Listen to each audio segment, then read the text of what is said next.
Bem, senhores, hoje eu farei um podcast diferente. Estou com o padre Edivaldo Ferreira. Eu peço até desculpas, vocês costumam me ver passar informações, principalmente as jurídicas, com menos formalidade. Mas estamos na casa do Senhor e a gente tem que ter a formalidade específica para isso. Primeiro agradeço aqui, padre. Muito obrigado por permitir que a gente grave esse podcast aqui com o Senhor em um local tão abençoado. Queria que o Senhor se apresentasse para os nossos inscritos. Na data de hoje são 115 mil no YouTube. Agradeço a audiência de vocês e o padre vai se apresentar a vocês. Ele é daqui de Joinville, estou na Shot Fé 2023, tive o prazer de conhecê-lo. Imediatamente vamos gravar um podcast. Giovanni, eu que agradeço pela oportunidade, a você que nos assiste também, nosso abraço, nosso carinho. Bom, sou o padre Edivaldo Ferreira, sou sacerdote da Igreja Católica Apostólica Brasileira em Joinville, já há 5 anos. Sou atirador, armamentista e também sou coordenador do ProArmas aqui em Joinville. Perfeito. É incrível a gente encontrar um sacerdote, uma pessoa religiosa, um padre, ser atirador, ao mesmo tempo ser também um líder, né, do ProArmas aqui na região. E eu queria saber como foi que o senhor se interessou pelo esporte do tiro desportivo. Certo. Então, Giovanni, eu nasci no interior de Minas Gerais, então a minha família ela sempre foi praticante da caça para subsistência, né? Sempre tivemos contato com armas de fogo, então desde pequeno eu já conhecia esse universo, esse mundo. Muito cedo, com uns 7, 8 anos, eu acredito que eu já tive os meus primeiros contatos com esse mundo. Só que depois, por óbvio, a vida vai nos colocando outros caminhos, e um desses caminhos foi depois seguir a minha vocação sacerdotal, na qual eu saí da minha terra natal e fui em busca do meu sonho. Ou melhor dizendo, do sonho de Deus, né? Porque primeiro é dele e depois é meu. E quando eu parti para essa nova etapa da minha vida, tudo isso se distanciou. Então, esse universo se desapareceu. Por quê? Porque é outra realidade, né? É outra situação, e é uma situação que a gente não costuma ver dentro da fé cristã, dentro do catolicismo, né? Você vai para o seminário é unicamente para estudar, somente isso. Então depois, quando passou a etapa formativa, né, eu tive também alguns outros momentos da minha vida em meio a esse período, mas quando eu vim já formado, ordenado para Joinville, para o sul do Brasil, é que novamente eu tive contato com esse universo novamente, né? Então foi a partir daí, a partir desse contato, né, por estar em Santa Catarina, né? Santa Catarina é a cidade que nós temos o maior número, né, de registros de pessoas civis, né, que têm a posse de armas, né, tanto para o tiro desportivo como também para a defesa. Então é um estado muito armamentista, que novamente esse contato me foi permitido, né? Então já comecei de imediato a conhecer algumas pessoas desse segmento aqui em Joinville, no estado, e fui cada vez mais me aproximando novamente. É apaixonante realmente atirar desportivamente. Inclusive a gente tem que separar, principalmente no período em que a gente está vivendo, o tiro desportivo da defesa pessoal. Sim. O tiro desportivo é uma coisa recreativa e nada tem a ver com a defesa pessoal. O pessoal vai para praticar. É um esporte nobre, trouxe a primeira medalha olímpica ao Brasil. Ele é praticado, inclusive, em sede de Olimpíadas aqui no Brasil. Temos grandes atletas como o Felipe Vu. Mas, além de abordar o esporte, eu queria fazer uma pergunta cabeluda, com todo respeito, tanto ao ambiente que a gente está e também à pessoa do senhor enquanto padre. Mas eu queria saber uma coisa. O cristão, em um ato de legítima defesa, o cristão, ele poderia matar? O que é que diz a Bíblia sobre isso? Certo. É um tema bastante polêmico, né? Então, constantemente, na verdade, tanto eu como outras pessoas que são cristãs, né, assim como você, a gente é atacado por conta dessa situação, né? Pô, o cara é cristão, né? O cara é padre e ao mesmo tempo, né, pratica uma atividade aí que pode, né, levar à morte de alguém, né? Mas na verdade, tanto no Antigo Testamento como também no Novo Testamento, nós encontramos vários embasamentos bíblicos na qual Jesus nos dá o livre-arbítrio, a livre escolha para poder nos proteger, nos defender de uma injusta agressão, né? Então nós vemos lá, por exemplo, em Êxodo 22:2, que é uma passagem muito conhecida do Antigo Testamento, né, que fala que se o ladrão for flagrado em delito e o proprietário, enfim, a pessoa ali o ferir, né, com um golpe mortal, ele não será acusado de homicídio, né? Por quê? Porque ele agiu em legítima defesa para cessar uma injusta agressão, então ele não é culpado de um homicídio. Por que isso? A antiga lei mosaica, e ali sai os 10 mandamentos, né? O 6º mandamento, não matarás, ele, na verdade, ele não fala sobre o matar em legítima defesa, ele fala sobre seria, melhor dizendo, né, mudando um pouquinho a tradução, não seria não matarás, a tradução seria não assassinarás. Então, o senhor, como um criminalista, né, um assassinato, né, como que se diz mesmo o termo?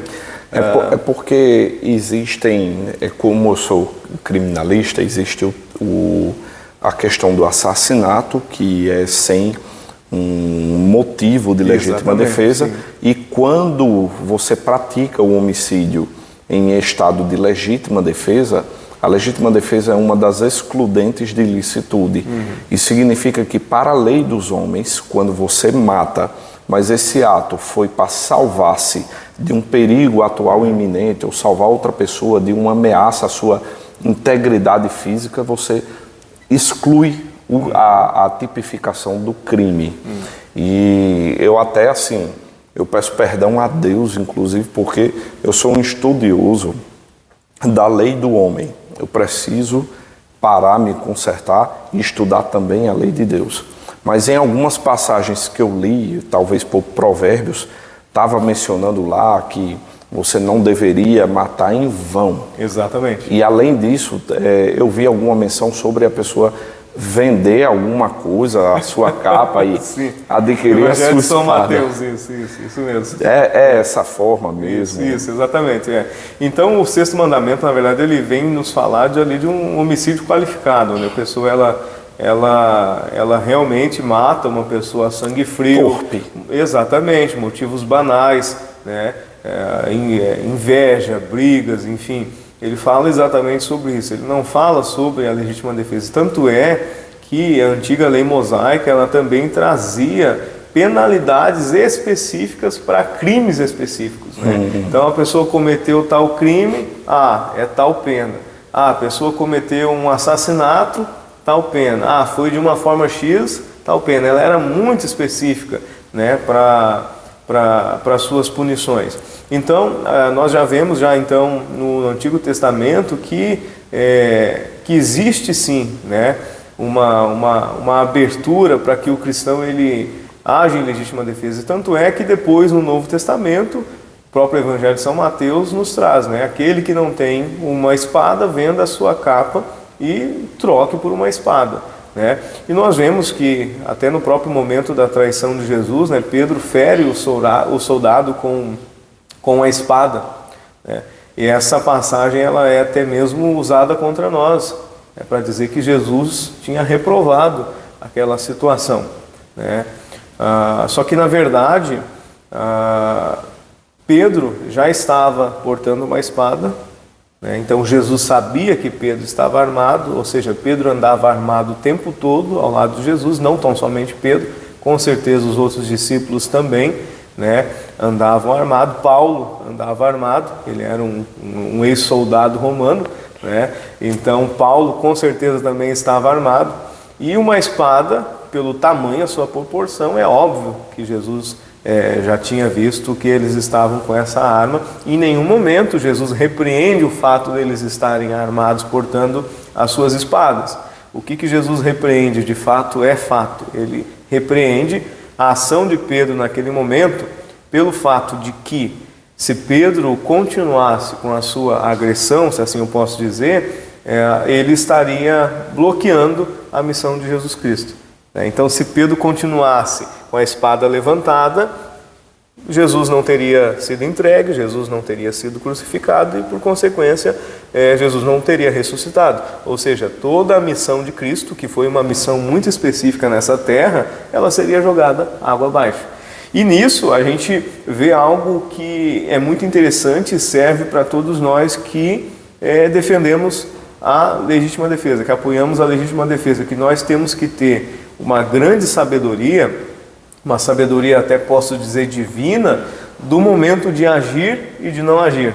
E eu acho que essa passagem ela nos ensina exatamente isso, que nós temos que ter uma consciência do momento de fazer valer o nosso direito à legítima defesa e do momento de não. Por quê? Porque tem situações que a gente consegue sair delas sem precisar chegar a esse ponto. E na verdade, é isso que as pessoas precisam entender, O cristão, qualquer pessoa, porque eu vejo que a legítima defesa é um direito natural, então ele não é ele é religioso, eu tenho consciência, é religioso sim, mas é um direito do homem, natural, de se defender, se até no reino animal é assim, quem dirá conosco homens.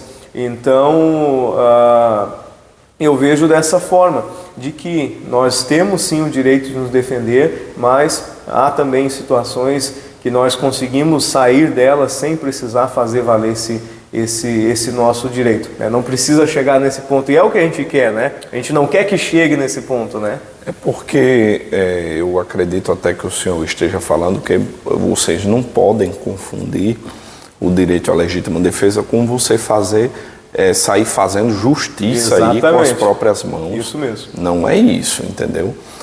Eu acredito assim que a legítima defesa é para você estar ali numa situação de risco de vida, você não tem outra alternativa. Agora, você tem a alternativa de ir embora, pegar seu carro, ir para casa, deixar a justiça divina agir, deixar a justiça do homem agir também, mas você tem a oportunidade de ir embora, tem a oportunidade ali de evitar aquilo que aconteça, mas mesmo assim agora eu vou fazer justiça, aí Deus está vendo, meu irmão.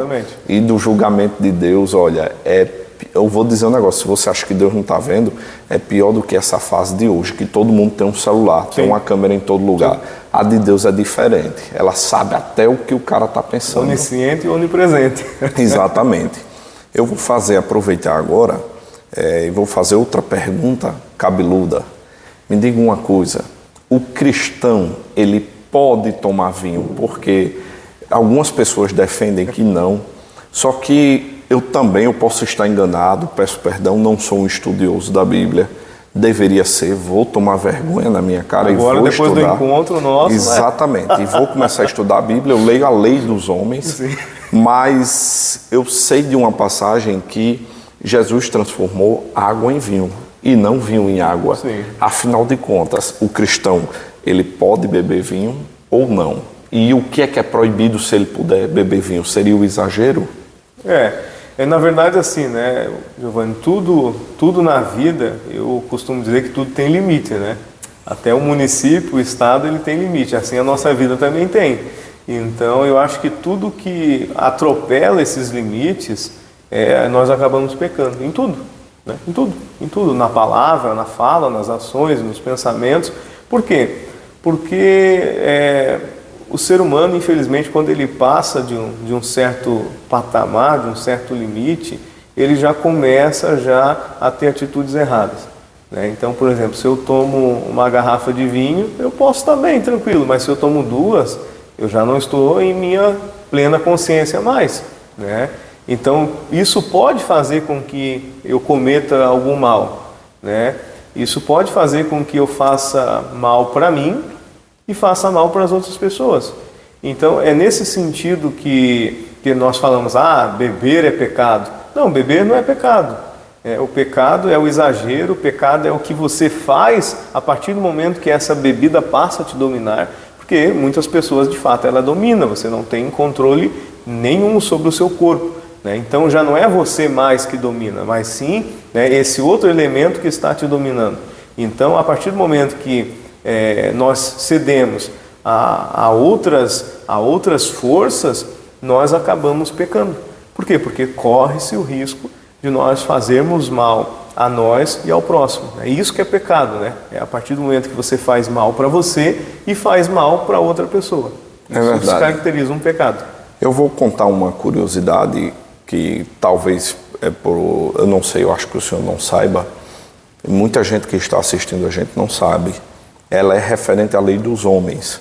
Existem circunstâncias de aumento da pena. Toda vez que você comete um crime, o juiz, na dosimetria da pena, que é uma fase após a condenação, foi condenado, agora vamos dosar a pena. Ele verifica diversas características do cometimento de crime. E uma curiosidade em relação à bebida é que se a pessoa bebeu e cometeu o crime, é uma circunstância atenuante da pena, ou seja, pode ser, ele estava em estado de embriaguez, ele não lembra daquilo, então vai diminuir um pouco a pena. Agora, se ele bebeu para cometer o crime, já premeditando, é uma circunstância de aumento da pena. O cara, eu não tenho coragem de fazer aquilo, mas eu vou beber e vou praticar o crime. Sim. Isso é uma circunstância de aumento da pena, por incrível que pareça. Então, vocês tenham muito cuidado, porque vocês podem ter uma pena aumentada, passar muito tempo atrás das grades, se você é um daqueles que bebem para ter coragem, porque algumas pessoas, elas usam sempre as coisas, você pode usar do jeito bom, pode usar do jeito ruim. É a mesma coisa que o senhor falou sobre o esporte. Mas logo no começo da nossa conversa o senhor mencionou, o esporte do tiro é um esporte que pode tirar a vida, arma de fogo, gostar disso, que é uma coisa que pode tirar a vida, tudo pode tirar a vida. Sim. Uma cadeirada dessa, entendeu? Pode tirar uma vida, uma faca. Agora, olha como todo mundo trata com normalidade a faca. Exatamente. Então, só a faca... E quantas mortes nós temos aí com faca, principalmente em países onde é proibido o uso de arma de fogo. Então, acredito que vale muito mais a forma como você usa. Exatamente. Inclusive, isso vale para a bebida. Porque tem gente que enche a cara de cana para poder ir praticar o crime. Eu conto uma história, inclusive contei esses dias numa missa, né? Que quando eu estava morando em Brasília, lá existia uma rua próximo do nosso mosteiro, que era uma rua que não tinha asfalto, como a rua aqui da paróquia não tem. Só que a rua de lá tinha buraco, mas eram umas crateras enormes assim. Sim. E estava eu e outro seminarista andando na calçada, tinha chovido bastante e estava aquelas poças de água formada. Aí de repente vem um abençoado ônibus, passa na poça de água, passa com a roda dentro e molha a gente. Aquela lama, aquela coisa maravilhosa escorrendo na cara, né? E eu peguei e me segurei, né? E daí internamente eu estava excomungando o motorista, né? Mas aí hoje eu uso essa história para dizer o seguinte, né? Eu conto essa história e pergunto para as pessoas, né? O ônibus é ruim? As pessoas, não. A poça de água é ruim? Não. O motorista é ruim? Pode ser que sim, pode ser que não, mas a forma com que ele utilizou aquele veículo causou essa confusão toda. O mesmo veículo que inclusive transporta diversas vidas ao hospital, transporta diversas crianças, né, à escola. E falando em crianças, eu queria até que o senhor falasse o que é que o senhor acha, por exemplo, do esporte adotado na vida dos jovens, porque o esporte do tiro, ele tem formado diversos jovens, o jovem mantém a cabeça ocupada. Eu acredito que a oficina vazia, o senhor sabe, cabeça vazia é a oficina daquele. Eu não vou falar porque eu estou dentro da igreja. Mas a oficina vazia, a cabeça vazia é a oficina daquele cidadão que ele fique bem longe daqui. Exatamente. E eu acredito que praticar o esporte assim como o tiro esportivo, tem unido muitas famílias, mantido ali as famílias, as cabeças dessas crianças ocupadas. O que é que o senhor acha do esporte na formação do jovem enquanto ser humano? Não, acho excelente, né? E a gente vê que eu visito vários clubes, né? É um ambiente familiar, onde só entra pessoas de bem, sem antecedentes criminais, né? Então ali dentro só tem pessoa de bem, famílias, muitas mulheres hoje praticantes do tiro esportivo, né? E é um esporte para todos que agrega valores para a criança, agrega valores ali para a formação do jovem, né? Onde ele recebe princípios, né? Que ele vai levar para o resto da vida. E ele é um esporte como qualquer outro, né? Então ele tem as particularidades dele como qualquer outro esporte, mas é um esporte como qualquer outro esporte. Então qual que é o problema de um jovem praticar, né? Ter acesso a ele? O senhor sabia que hoje a gente está vivendo um momento complicado para o tiro desportivo porque estamos sendo vítimas de um revanchismo político. Hoje o pessoal da esquerda ele está enxergando no tiro desportivo o bolsonarismo, os princípios de proteção à família, às crianças, o adolescente, e estão batendo na gente com força. A gente está sendo muito perseguido, estamos sendo desarmados e eu até me preocupo com a minha liberdade, porque eu penso assim, se hoje estão perseguindo a mim enquanto atirador desportista e provavelmente se vencerem, eu tenho medo, amanhã pode ser a igreja, amanhã o senhor pode estar sendo perseguido aqui, porque princípios cristãos eles vão entender como sendo da direita e termina daqui a pouco o senhor tendo algum órgão regulador para poder prestar a sua missa. Eu me preocupo em relação a isso, porque a gente sabe que esses regimes totalitaristas que ficam cesseando a liberdade do cidadão, a gente já sabe onde terminou em outros países, em outras circunstâncias que isso aconteceu, tanto em relação ao desarmamento quanto em perseguição aos princípios cristãos. A gente vê que os países que adotam o cristianismo, que são livres também, os países que não impedem o cidadão de exercer a sua liberdade, tanto em relação à arma de fogo quanto religiosa, eles são países mais felizes, né? A não ser, agora também uma observação, se o senhor chegar na Coreia do Norte e perguntar se o cidadão é feliz, ele vai dizer que é feliz, senão ele é fuzilado. Verdade. Então, eu queria aqui mais uma vez agradecer ao senhor, queria esclarecer ao pessoal que eu sou protestante, e eu acredito, o padre vai me corrigir, eu acredito assim que não existe religião certa, porque Jesus sequer tinha religião. E o que a gente segue é o cristianismo. Tem 2 mandamentos, eu acredito que são os 2 mandamentos principais que a gente deve seguir, que é amar o próximo como a si mesmo e amar a Deus sobre todas as coisas. O senhor está fazendo isso, eu estou fazendo isso, o resto são detalhes que não é o de Roberto Carlos. Exatamente. Mas a gente amando a si mesmo, se eu por acaso achar que minha religião é melhor do que a do senhor, o senhor achar que é melhor do que a minha, o senhor não está amando o próximo como a si mesmo. Então, somos todos iguais, somos todos cristãos, filhos de Deus, e são nossas condutas que vão levar a gente ao céu ou não. Não adianta eu chegar aqui e eu me achar superior ao Senhor, não adianta eu achar que só minha religião vai... E eu tratar o Senhor mal por conta disso. Não adianta eu pregar na minha igreja justamente os ensinamentos de Jesus e eu saio da igreja, olho assim com indiferença para o meu próximo porque ele é de outra religião.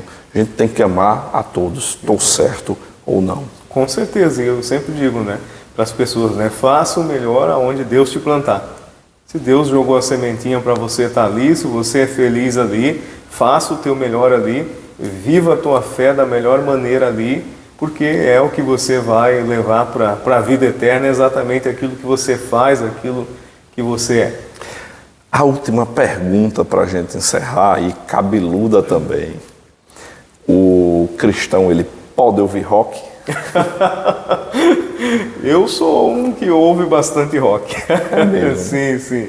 Não há nenhum problema, né? O que a gente sempre tem que cuidar, né?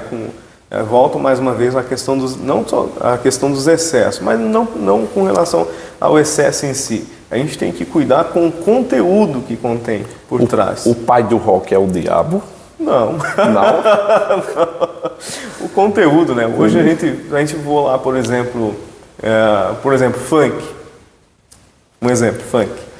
Não funk do James Brown dos anos 80. Exatamente. Existia-se letras de funks e tudo mais que não tinha nada demais. Sim. Né? Retratavam a vida ali na favela, né? Exatamente. O senhor está falando do funk aqui brasileiro. Exato. Porque existe um ritmo chamado funk, que é da década de 80.